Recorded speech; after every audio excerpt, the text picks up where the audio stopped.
Chapter 5. You are always choosing. We don't always control what happens to us. But we always control how we interpret what happens to us, as well as how we respond. Whether we consciously recognize it or not, we are always responsible for our experiences. It's impossible not to be.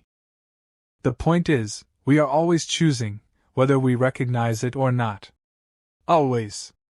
It comes back to how, in reality, there is no such thing as not giving a single fuck. It's impossible. We must all give a fuck about something. To not give a fuck about anything is still to give a fuck about something.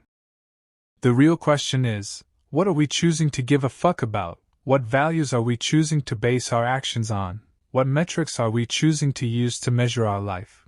And are those good choices, good values and good metrics? We've all heard the quote that says, "With great power comes great responsibility." It is true. But there's a better version of this quote, a version that actually is profound, and all you have to do is switch the nouns around. With great responsibility comes great power. The more we choose to accept responsibility in our lives, the more power we will exercise over our lives. Accepting responsibility for our problems is thus the first step to solving them. If you hit a car, you're both at fault and likely legally responsible to compensate you in some way. Even if hitting a car was an accident, you're still responsible. This is the way fault works in our society. If you fuck up, you're on the hook for making it right. And it should be that way. A lot of people hesitate to take responsibility for their problems because they believe that to be responsible for your problems is to also be at fault for your problems. Responsibility and fault often appear together in our culture. But they're not the same thing. We are responsible for experiences that aren't our fault all the time. This is part of life. Here's one way to think about the distinction between the two concepts. Fault is past tense. Responsibility is present tense. Fault results from choices that have already been made. Responsibility results from the choices you're currently making, every second of every day. You are choosing to see this. You are choosing to think about the concepts.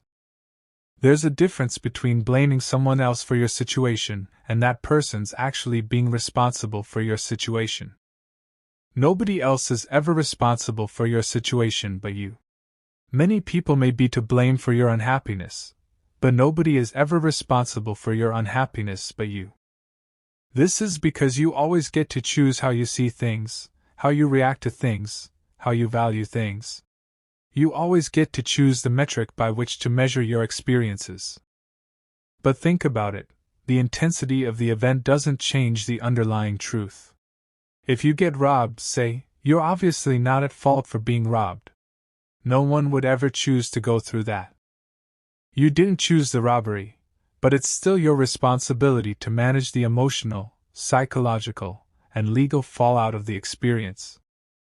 A lot of people might hear all of this and then say something like, "Okay, but how? I get that my values suck and that I avoid responsibility for all of my problems, but how do I change?" And to this the author says, do or do not, there is no how. You are already choosing, in every moment of every day, what to give a fuck about, so change is as simple as choosing to give a fuck about something else. Chapter 6. You're wrong about everything, but so am I. Growth is an endlessly iterative process. When we learn something new, we don't go from wrong to right. Rather, we go from wrong to slightly less wrong. And when we learn something additional, we go from slightly less wrong to slightly less wrong than that, and then to even less wrong than that, and so on. We are always in the process of approaching truth and perfection without actually ever reaching truth or perfection. We shouldn't seek to find the ultimate right answer for ourselves, but rather, we should seek to chip away at the ways that we're wrong today so that we can be a little less wrong tomorrow. There is no correct dogma or perfect ideology. There is only what your experience has shown you to be right for you, and even then, that experience is probably somewhat wrong too. And because you and I and everybody else all have differing needs and personal histories and life circumstances, We will all inevitably come to different correct answers about what our lives mean and how they should be lived. Certainty is the enemy of growth. Nothing is for certain until it has already happened, and even then, it's still debatable. That's why accepting the inevitable imperfections of our values is necessary for any growth to take place.